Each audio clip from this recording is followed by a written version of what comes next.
Easter, there is an island no place can better. If you want a wonderful Easter, there's an island no place better. And that place today is Trinidad and Tobago, much as I'd love to say Jamaica. No. Oh, Lord, I knew habits die hard. I know, and this one probably will never die at all. Yes. All right, of course, in studio with us this morning is His Grace Archbishop Jason Gordon to talk to us about Easter and what it means in the Christian faith. How do we really celebrate it? Is it just a holiday where we eat and make merry? Or is it a time to focus on Christ Almighty? Welcome to the program, Your Grace. Morning. Good morning. How are you? Great to be here. Yes, thank you so much for being here with us.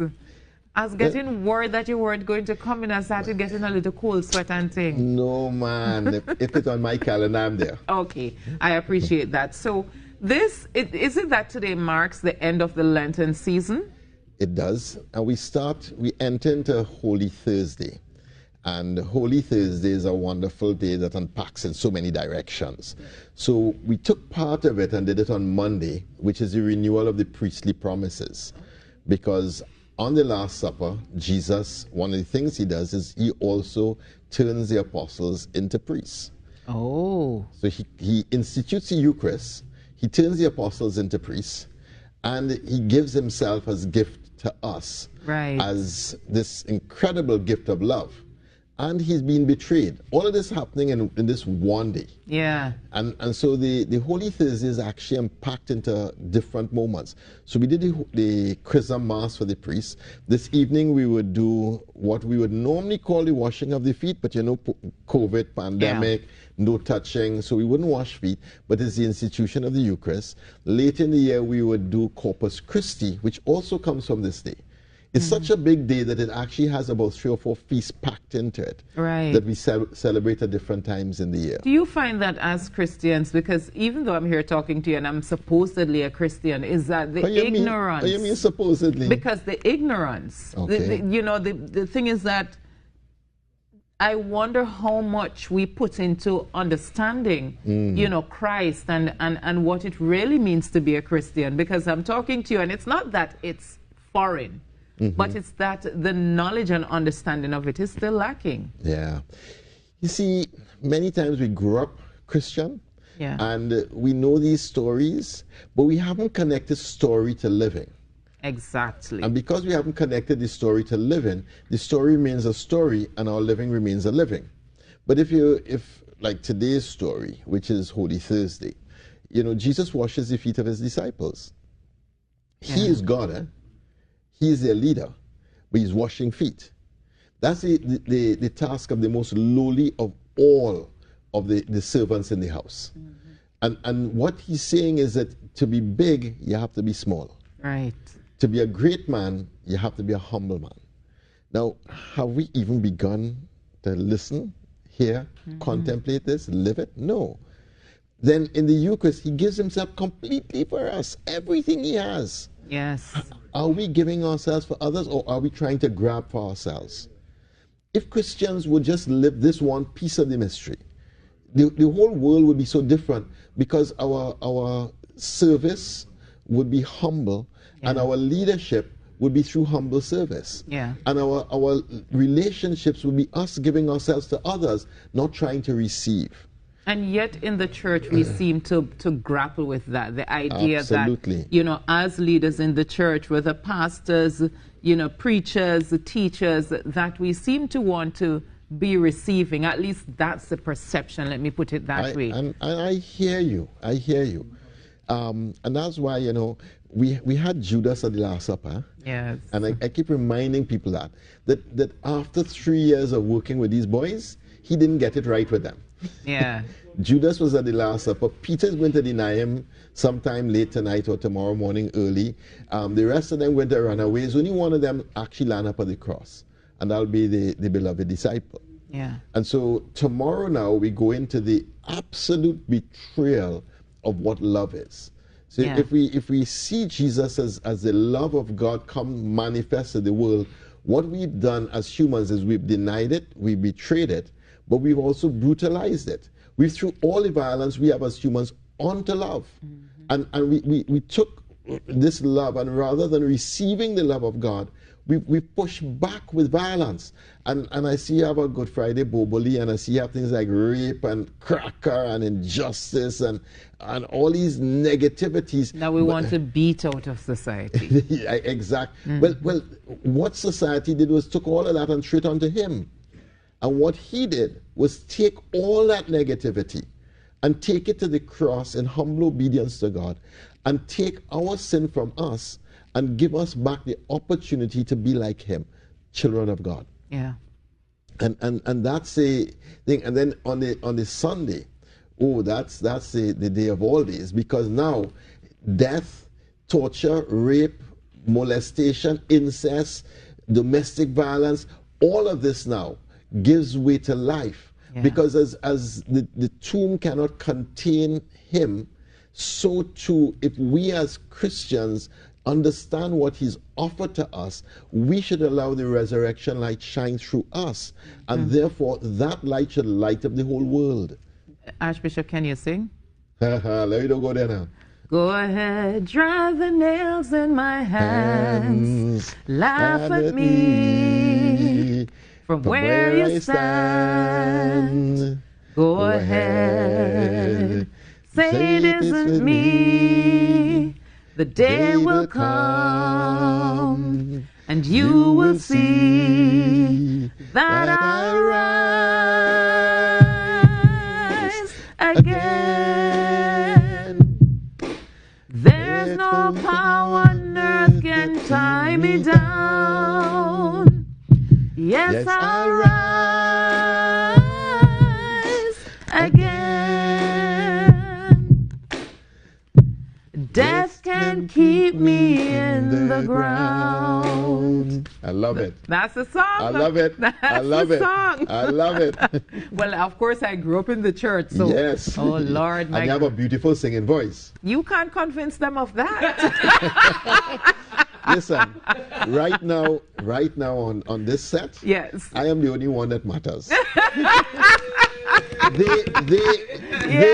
Yes, I agree. Like the judgment on Jesus, yes. Their judgment is not impartial. All right, you see, rock us remember this moment, right? Yes.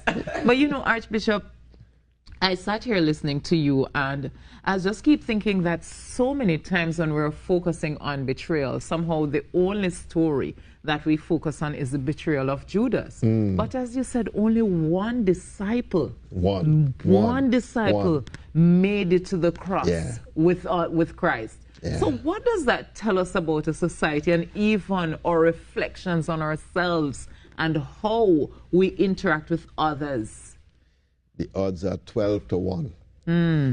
12 to 1 in terms of who will make it to accompany the crucified one.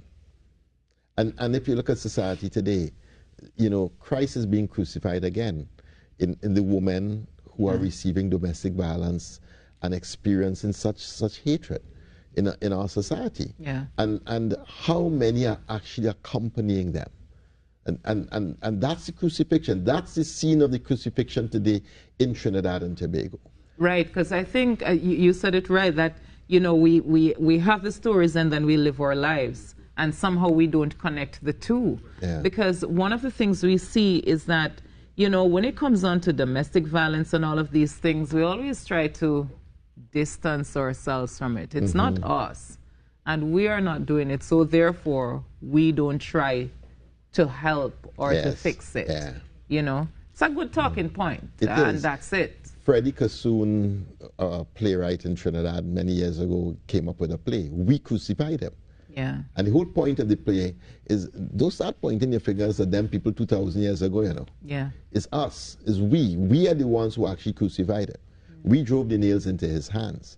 When you look on at people in a society where domestic violence is going so terrible, and we do nothing, what are we doing? We are bystanders watching on at the crucifixion.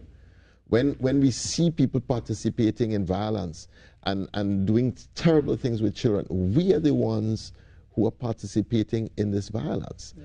And we are the ones who can be a Simon of Cyrene or Veronica, who help shoulder the weight of the cross or wipe and give him consolation in the midst of the suffering. And what part will we play in the crucifixion of Christ, who's being crucified in society today?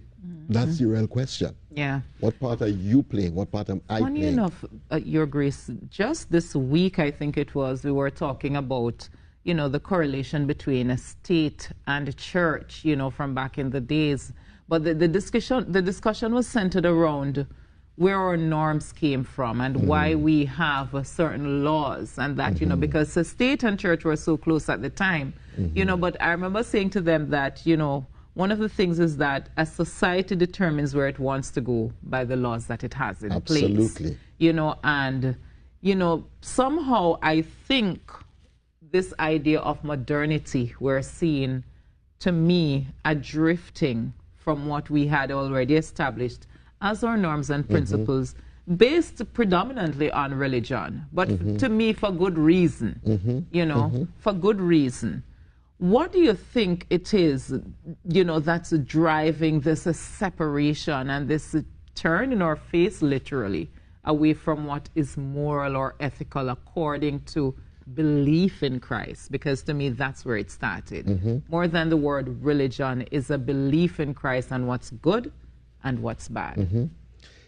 I think, you know, when we got to independence, we were at a very vulnerable point. We don't have a tradition, a culture, norms, precepts that predate colonization in Trinidad and Tobago or in the Caribbean. We are, as Patterson would say, an absence of ruins, a manufactured labor camp. And so we're making this thing up on the fly. And in an attempt to go post-colonial, sometimes you throw out the baby and the bathwater. And I think we have not yet asked ourselves what type of society we want to become. Thank you. So what we've been doing is taking ad hoc from the north in a society that is heading, I think, in many wrong directions, and imposing it upon ourselves. But it's just reinventing colonization one more time. It's not us. Our grandmothers had a value system that was incredible. They didn't have 2 cents to knock together to do nothing. But 2 children could come into that family at a dinner time and receive enough that everybody had enough to eat. And they didn't have extras of nothing. Yeah. They made do with little or nothing, but every child received exactly what they needed to get to school, to do what they had to do, and to live a life. And they were happier than we are happy. And they had far less than we have. We have assumed this modern thing that to have is to be, and that's just driving us to sickness. I do think that, you know, there was not as much sickness back then as we have now, not as much depression, not as much hopelessness and despair, and it's happening because we've turned the fundamental of life on its head. You don't become happy by pursuing happiness. You become happy by giving yourself to other people in love. And appreciating what you have and where you are. Exactly. So our grandmothers didn't have anything, but they were happy because they gave everything. That's my grandmother you just described there. Had nothing but gave everything. Everything. But there was a deep, deep joy in them, a contentment, a happiness in them that I don't see happening in our world today. Yeah. So when we think of this Easter now, what should the message be? What should that resonating message be for the population of Trinidad and Tobago? Who do we want to become? Who do we want to become? You see, death has crept into all facets of our society, into the family, into the street, into all the facets. Do we want to be a people of death and allow this death to continue on, or do we want to be a people of life?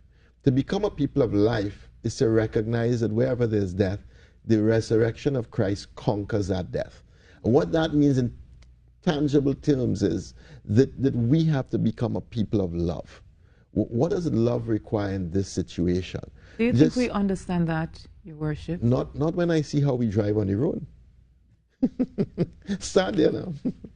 Not when I see how parents talk to children. Yes. not when I see the bad decisions that parents are making for their children today, which are the decisions are not pushing the child to grow and become the best. In fact, they're protecting the child from giving themselves. Yes. And I said, darling, it's all right if that employer too hard, you stay home. As opposed to, you matter what, you have a job. You keep your job no matter what, you keep your job, a better one will come. So we're not teaching our children to sacrifice today for tomorrow. We're telling them if it's too hard, it's okay, give up. Yeah. We're encouraging them in slackness and allowing them to do foolishness in the homes as young teenagers. When we do that, what are we preparing tomorrow for? And that's the death I'm talking about. And what does the life look like? The life looks like, you know, yes, your teenager or your adult child not going to like you because you say this or you make this stance, but you do it because you love them. And okay, they might get on for a day or two or three, but if you really love them, you want the best for them, then you have to give them the best example and the best encouragement. That's what the resurrection light looks like. Yeah, I agree with you, but we see parents, a lot of them are more interested in becoming friends. I told them my dad is my friend. No. Not when then, I became an adult. No. As a child, it was father and daughter. Yes. That was it. And you knew who was who. Yep. Today, sometimes the children are bringing up the parents. And the parents, we have a generation of parents who have given up being parents. And they're actually encouraging children in foolishness. So if we want to talk about Easter, resurrection, and life, it's really talking about picking up some of the values that our grandparents had. And picking up that whole value system where we put others first before ourselves. And living life in a way that we know that tomorrow will be better than today because we're willing today to make every sacrifice that is necessary that tomorrow will be a better day. And that we put our trust in God. That yes, we're in a difficult time. Yes, this pandemic has been terrible on so many. But we put our trust in God so that we find a way together through this, as opposed to pulling apart and name calling and all the racism and all the tearing to pieces. Those are all the Good Friday signs of death and violence. But I think there is a resurrection to come. Yep. I believe that because if we would open our hearts, if we would turn from our wicked ways and pray, and seek His face. And if we would seek His face, then God will heal our land. And that's the resurrection. But it's not magic. A wand is not going to wave over Trinidad and all of a sudden resurrection comes. We have to work for it. You and I have to open our hearts for it. We have to receive God for it. We have to allow God in to this space. You think God is out of this society now? No, I think God is very much in our society. I see little people doing extraordinary things. I know of a elderly woman who's raised many children that are not her own. I see families struggling and sacrificing and helping other families. But as a society, we definitely need to. But I see we need to open more to this. Yeah. Whereas those were the norms of the whole society at one time. They're now the anawim. They're the remnant. The little ones that are remaining faithful.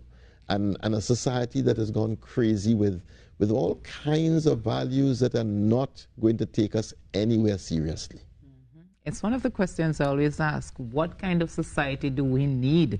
Where do we want the society to go? And that should determine the decisions that we make today. Yes, by your grace, we are out of time. I don't know where it ever goes. But yeah, 6:45 a.m. Thank you so much for being with us here. And is it Happy Easter? It is, at this stage I would say Happy Triduum, because the Easter is three mysteries. It's a Good Holy Thursday, Good Friday, and the resurrection on Easter Sunday. Yes. So all God's blessings. Thank you so much, and same to you, Your Grace. His Grace, Archbishop Jason Gordon talking to us, and we encouraging our children in too much foolishness. We need to come together and we need to give of ourselves so that we can improve ourselves. And that, he says, is the resurrection. We take that break and we'll be back with you. If you want a wonderful Easter, there is an island no place can better. If you want a